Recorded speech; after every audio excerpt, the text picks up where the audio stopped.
Selamat malam teman-teman pemirsa kisah misteri malam Jumat. Ketemu lagi dengan saya Mas Mat. Malam ini tentunya akan ada cerita-cerita misteri yang lebih seru bersama dengan Kang Aryo. Selamat malam Kang Aryo. Selamat malam Mas Mat. Gimana kabarnya Kang? Sehat Mas Mat, sehat. Ya? Sehat. Cerita apa lagi ini malam ini Kang?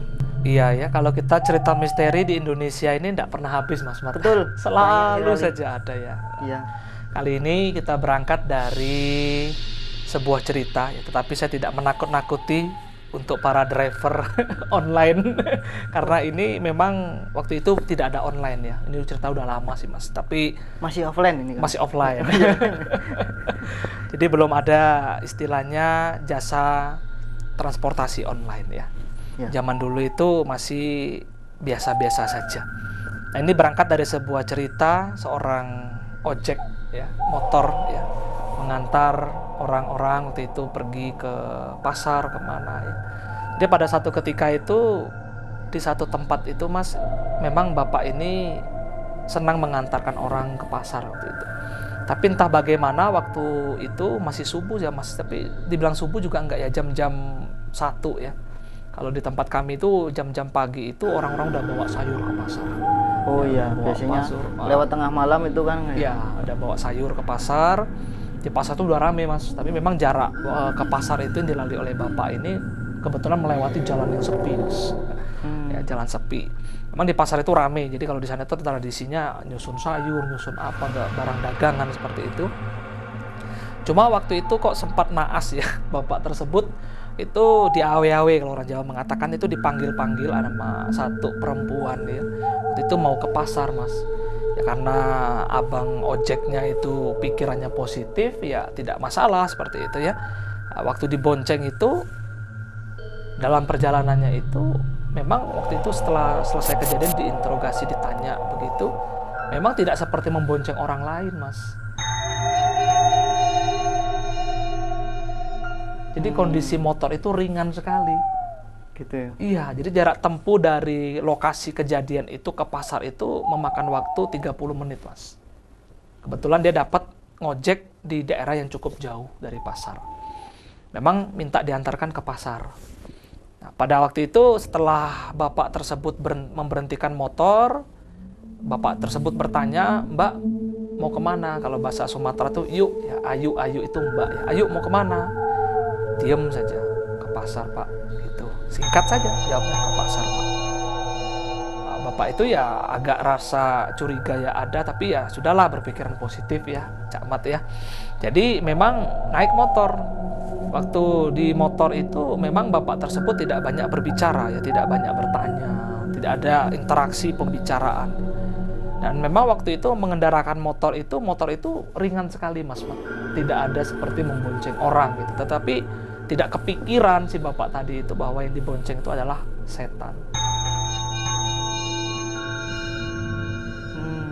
Apa dari awal waktu si tukang ojeknya dipanggil tadi kan, ada nggak sih tanda-tanda yang menunjukkan kalau ini makhluk halus atau ini manusia? Ya, waktu itu kan di pinggiran rawa-rawa jalan itu kan sepi memang ya Mas. Memang ada rumah tapi dari jalan raya itu ke dalam itu cukup jauh memang. Tapi kan kondisi waktu itu tidak ada penerang jalan ya, hanya lampu-lampu rumah aja ya. Jadi tidak kelihatan ini manusia atau setan seperti itu. Waktu dipanggil ya berhenti dengan positif, berpikir ya ini rezeki ya. Pagi-pagi ada pelanggan mau naik motor diantarkan ke pasar seperti itu. Nah, itu yang terjadi Mas Mat. Jadi naik motor begitu rasanya beda gitu. Ringan gitu. Iya, tapi memang ada bapak itu cerita dia merasakan bulu kuduknya berdiri waktu naik motor itu. Rasanya beda, rasa hawanya itu dingin sekali. Waktu sampai perjalanan itu, di tengah perjalanan itu memang ada warga yang melihat lah, mungkin temennya si bapak tadi. Yang dia bonceng itu ada wanita yang menggunakan daster putih.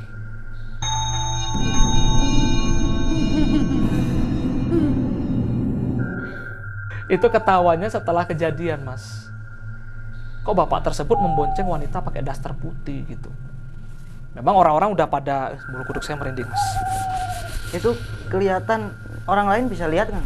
Iya, waktu itu tidak sengaja ada sesama ojek waktu itu ngelihat, loh kok bapak itu bonceng perempuan pakai baju putih begitu. Duduknya ya duduk perempuan itu, duduk miring gitu.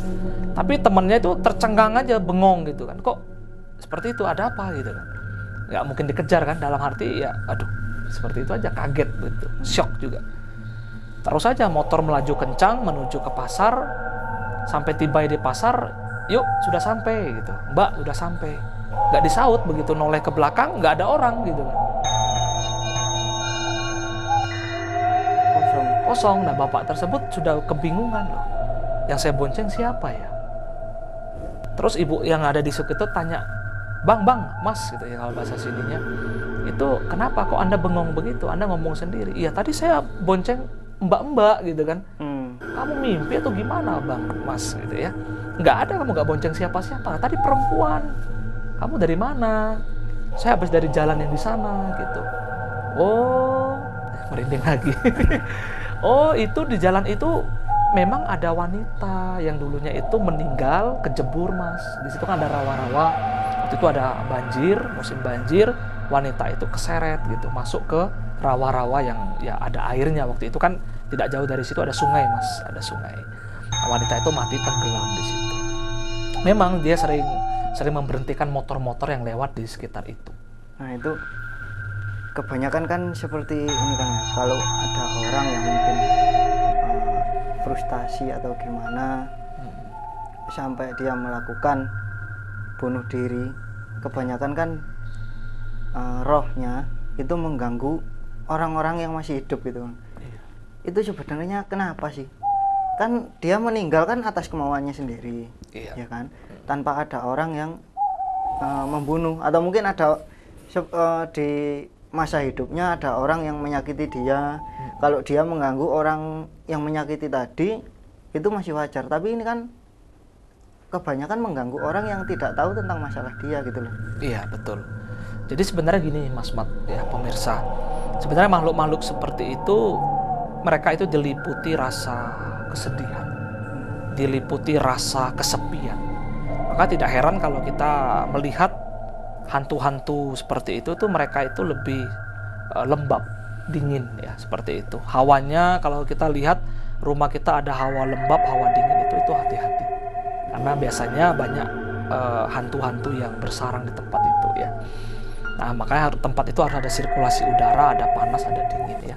Nah kenapa dia mengganggu? Memang dia meninggal atas kemauannya sendiri, tidak ada unsur paksaan lah kita katakan demikian. Sebenarnya dia mengganggu tuh tidak Mas Mat, tetapi dia itu ingin menunjukkan eksistensi bahwa saya itu ada. Oh jadi kayak kenalan gitu kan? Kenalan, bahwa aku tuh ada loh, kamu anggap saya tuh ada. Dan saya itu sebenarnya butuh doa, butuh bimbingan. Artinya bahwa kadang-kadang orang berpikir dia mengganggu, padahal memang wajahnya menyeramkan. Iya kan? Kayak kita nonton film horor saja, Mas Mat. Kita nonton film horor tiba-tiba hantunya muncul di depan kita, kita kaget ya kan? Iya. Nah itu kadang-kadang sebenarnya dia memang muncul mendadak. Kedua memang wajahnya menyeramkan.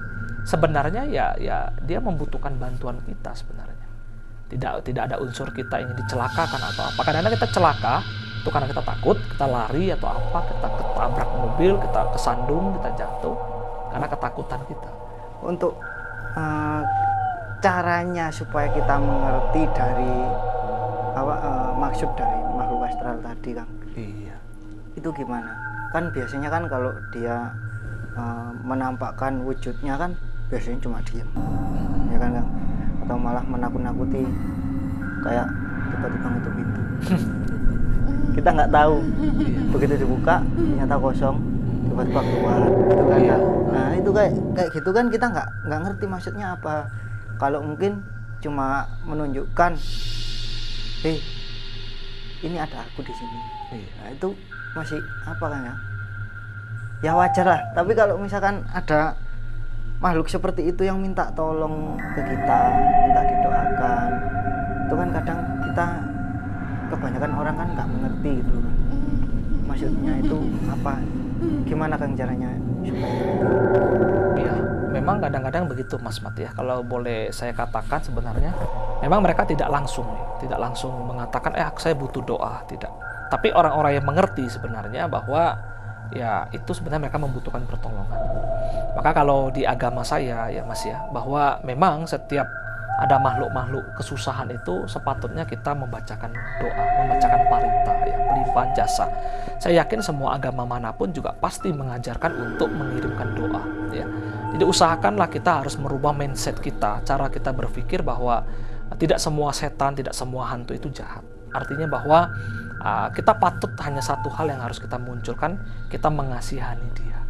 Dengan kasih, kita doakanlah dengan harapan semoga dia terlahir kembali atau dia mendapatkan jalan yang terang. Bagaimana kita tahu ya, kita tahu bahwa kadang-kadang dia muncul ya Mas Mat ya. Kadang-kadang kita tidak sengaja duduk di satu ruangan lagi melamun gitu ya, dengar suara kayak orang nangis, tapi yang lembut sekali. Sering pernah Mas Mat mengalami itu? Pernah juga, tapi ya di suatu tempat yang sebenarnya ada orangnya sih, ada yang tinggal di tempat tersebut. Tapi ya kurang tahu juga sih. Mungkin saya berbuat salah di situ. Mungkin ada apa ya? Cuma menunjukkan kalau dia ada di situ juga saya kurang paham. Cuma kadang mendengar suara, terus kayak horden jendela itu yang digerakkan, terus suara mandi di kamar mandi. Tapi kayak ini Kang, bukan kayak apa ya, malah justru itu kayak orang mandi beneran. Jadi ya ada ya jebur gitu. Biasa. Tapi aduh ya namanya nggak tahu kan ya. Saya kan juga nggak tahu hal kayak gitu, jadi ya terpaksa aja diem.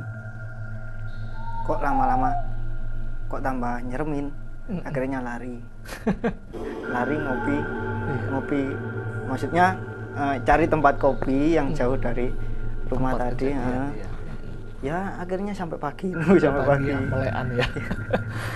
Memang betul Mas Mat, jadi kisah yang jenengan sampaikan itu juga terjadi dengan teman saya Mas Mat. Waktu itu di Bogor ya, tidur di salah satu tempat, pikir di tempat itu enak ya Mas ya, nyaman ya. Memang kita nggak tahu di tempat itu seperti apa gitu ya. Tengah malam kan kita beda kamar, teman saya itu tidur Mas. Ceritanya itu kok di dalam kamar mandi dengan ada yang mandi Mas. Teman saya kaget gitu kan, lah itu kamar kan cuma saya sendiri, tapi kok ada yang mandi gitu, ada yang keramas, ada yang ya kayak sabun gitu segala macam ya kan. Diperhatikan kok lama-lama hilang suaranya. Diperiksa ke kamar mandi nggak ada orang. Wah, ketakutan teman saya. Tidur tengah malam itu selimutnya ditarik Mas. Turun selimutnya kan. Nah jadi setelah itu dia melihat sosok wanita yang berdiri menggunakan baju putih, rambutnya tertutup di pinggir pintu. Teman saya lari ketakutan pindah kamar ke sebelah. Wah, cerita. Besok paginya teman saya pengen hirup udara seger, dibuka jendela ternyata belakangnya itu pemakaman umum. Berarti awalnya nggak tahu itu? Nggak tahu itu Mas. Jadi tempat tinggal kami itu temboknya itu sebelahnya itu sudah kuburan Mas. Kuburan umum ya, kuburan tua juga. Memang terkenal di tempat itu, di desa itu angker sekali. Nah, itulah kejadian sama seperti Mas. Melewati hutan, melewati tempat yang sepi ya. Tiba-tiba ada yang duduk di belakang pakai baju putih. Jasad wanita itu, kejadian itu memang belum ditemui Mas.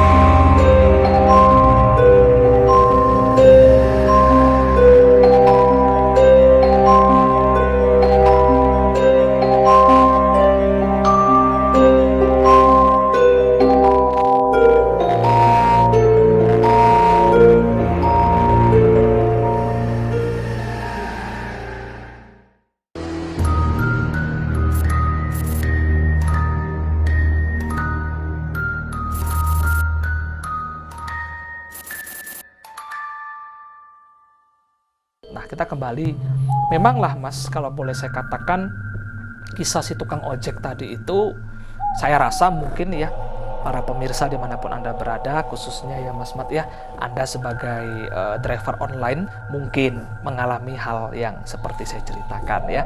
Mungkin kalau Anda mengalami hal-hal demikian, Bapak, mungkin Mbak yang bekerja seperti Gojek dan Grab, tetap harus kuatkan mental seperti itu ya Mas ya. Iman gitu kan ya. Kadang-kadang ada kejadian Mas Mat naik mobil sebagai supir, tiba-tiba melewati hutan, melewati tempat yang sepi ya, tiba-tiba ada yang duduk di belakang pakai baju putih, itu juga ada kejadian Mas Mat. Tanpa permisi itu. Tanpa permisi, karena numpang lewat, numpang duduk ya, kadang-kadang kenapa terjadi kecelakaan, remnya bisa blong ya, karena ya ada saja makhluk-makhluk jahat ya, seperti itu bisa jadi ya. Atau ya dia udah ngantuk, dia lengah ya, tiba-tiba kaget ya kan, ada hantu di sampingnya di belakangnya gitu. Kalau dari pengalaman yang tadi Kang ya, itu ada kesalahan ada kesalahan nggak sih dari driver ojeknya yang tadi, kok sampai ada Mbak Putihnya tadi kok sampai ngikut di motornya itu loh Kang?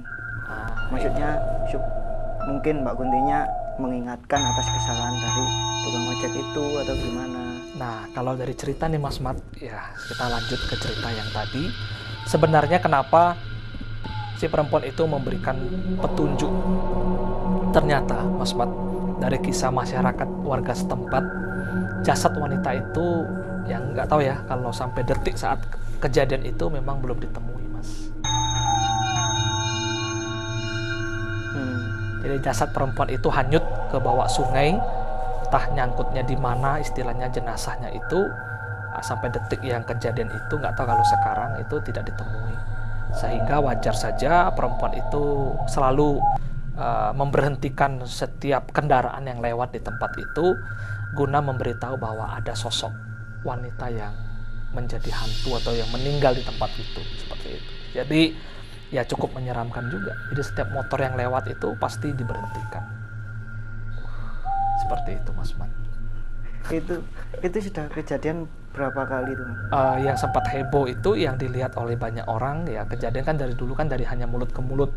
Tapi sesama tukang ojek waktu itu melihat ya temennya membonceng sosok wanita yang berbaju putih.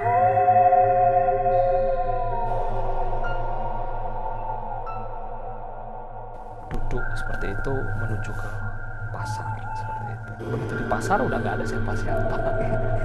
Ini kalau misalkan kita berani Kang ya, dan kita mengalami hal seperti itu, Iya. apa yang harus dilakukan Kang? Ya sebenarnya kita tidak juga mengusir ya, tidak juga kita melarang bahwa setan, makhluk manapun itu tidak boleh dekat dengan kita ya. Kalau kita sudah berbicara cinta kasih universal meta dalam bahasa Pali secara Buddhis ya, bahwa tidak ada kata istilah kita itu membenci. Ya biarkanlah mereka dekat dengan kita, mereka istilahnya membutuhkan kita. Kita secara orang yang memiliki cinta kasih itu ya doakan saja. Ya doakan saja, kalau kami itu mengatakan limpahkan jasa saja. Kadang-kadang orang bermeditasi saja, kita katakan nih Mas Mat, ada salah satu tempat ya, saya tidak sebutkan di mana itu. Kadang-kadang orang sedang meditasi saja ada suara orang melangkah. Ya, ada sosok yang lewat. Itu banyak kejadian ya, di mana-mana saya temuin teman-teman, saudara-saudara itu cerita, artinya bahwa kadang-kadang mereka meditasi itu pintunya kebuka sendiri. Saya katakan kepada mereka jangan takut, mereka tidak mengganggu, tapi mereka hanya ingin memberitahu bahwa saya itu ada. Saya butuh pertolongan kalian, seperti itu Mas. Seperti itu ya. Kalau misalkan di cerita tadi Kang, cerita Kang Aryo tadi, kalau misalkan kita mengalami hal tersebut dan kita mempunyai pikiran untuk membantu Mbak yang tadi untuk mencari jasadnya yang hilang, itu apa ada kemungkinan dia akan membantu kita? Biasanya kan ada orang yang dari tim SAR mencari orang hilang, kayak biasanya kan di laut banyak orang yang hanyut gitu kan ya. Itu ada juga orang yang mengalami kalau pas waktu pencarian ada petunjuk-petunjuk, kayak ada bisikan, terus misalkan dia menemukan sesuatu yang tidak wajar gitu loh Kang. Kayak ada air ini di laut itu kan ombak semua kan. Iya. Tapi ada di satu titik yang nggak ada ombaknya. Nah misalkan pas dideketin ternyata ada petunjuk di sana. Mungkin barang yang dipakai oleh si mayatnya tadi. Nah itu termasuk kan petunjuk dari apa ya, pencarian itu kan Kang. Ya. Itu bantuan dari roh yang tadi atau gimana sih Kang? Nah, sebenarnya gini Mas Mat ya. Jadi kalau saya boleh cerita, memang tidak jauh dari lokasi kejadian itu, saya tidak tahu persisnya kapan itu. Saya pernah waktu itu ada kejadian, saya diundang memang untuk hadir dengan beberapa dari waktu itu dari Polsek ya, dari tim dari teman-teman TNI waktu itu, dari tim SAR juga waktu itu mencari gitu ya. Memang waktu itu ada salah satu pegawai yang awalnya itu mau berenang, Mas. Jadi terjun dari apa ya namanya itu, dari perahu gitu ya, mau berenang. Nah dia keseret Mas, terus temennya lihat itu, dia ketawa gitu sambil melambaikan tangan, padahal dia minta tolong begitu, katanya disirep katanya. Memang tempat itu angker Mas, keseret oleh pusaran air atau apa, meninggal. Terus saya waktu itu tidak berapa lama kemudian kami datang gitu. Saya datang untuk ikut baca doa lintas agama, beberapa agama, untuk supaya jenazahnya itu bisa timbun di mana gitu ya, menghilang kemana. Memang waktu saat itu memang harus ada, kita kembali lagi kepada pertanyaannya Mas Mat tadi, itu memang kita perlu selain secara fisik orang-orang yang bisa mencari, kita juga perlu menggunakan jasa paranormal. Jasa-jasa paranormal itu artinya bahwa mereka sudah bersentuhan, bersenggolan dengan dunia lain. Artinya bahwa dia tahu dengan terawangan mata batinnya jenazah ini kemana lari. Sehingga nanti dipancing, ada istilah pancing, dipancing jenazah tersebut dengan akar pohon digoyang-goyangkan. Itu saya melihat kejadian itu, mayat itu bisa muncul ngapung, jadi melawan arus. Mayatnya itu datang, dibacakan mantra sambil pakai ranting pohon itu di air itu digoyang-goyang gitu sambil dibacakan mantra. Mayatnya itu malah mayatnya yang datang, mayatnya datang lawan arus gitu Mas, datang. Tapi ya matanya apanya sudah hilang, udah hancur ya. Kalau tempat kami itu Mas Mat itu terkenal dengan istilahnya ada hantu air Mas. Ya kadang-kadang kalau orang tenggelam itu ada hantu air yang menarik Mas. Makanya kalau orang-orang di Sumatera itu kalau bisa maghrib itu jangan main di air ya. Atau mungkin di tengah hari jangan main di air, karena dianggap jam-jam itu jam-jamnya rawan. Maghrib, setelah itu jam-jamnya tengah hari ya, itu dianggap jam-jamnya rawan, dianggap hantu air itu muncul Mas. Seperti itu. Itu hantunya mencari tumbal itu Bro. Ya betul Mas. Jadi di tempat saya kejadian itu memang dikatakanlah di pinggiran sungai atau lokasi itu setiap tahun pasti makan tumbal.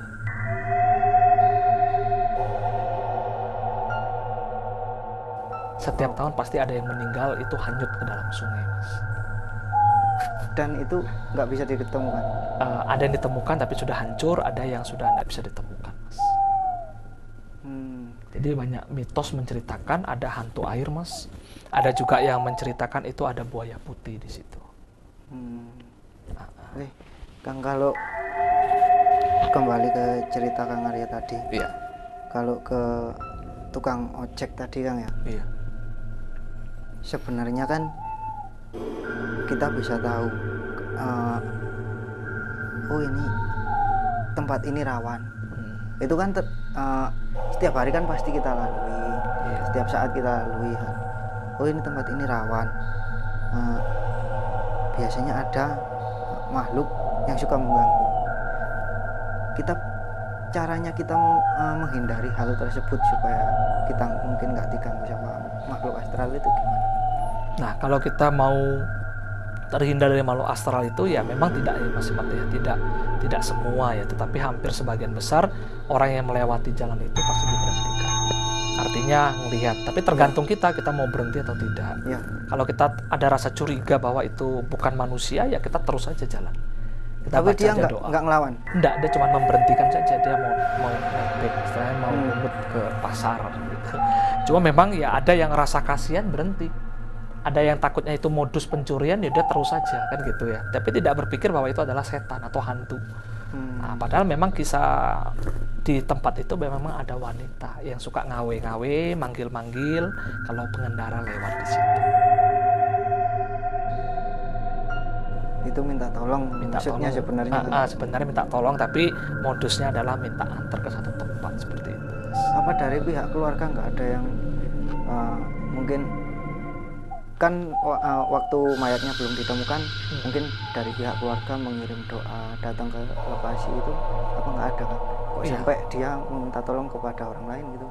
Jadi saya rasa ya ada saja ya, tapi kadang-kadang namanya jenazah itu kan sungai ya Mas ya, sungai Iya. itu mungkin dia hanyutnya entah berapa jauh, setelah itu kan di sungai juga namanya jenazah kan tidak bisa lama-lama ya, terkena air, terkena ikan, dimakan ikan dan lain sebagainya, kan lama-lama tubuh itu kan hancur Mas, terurai.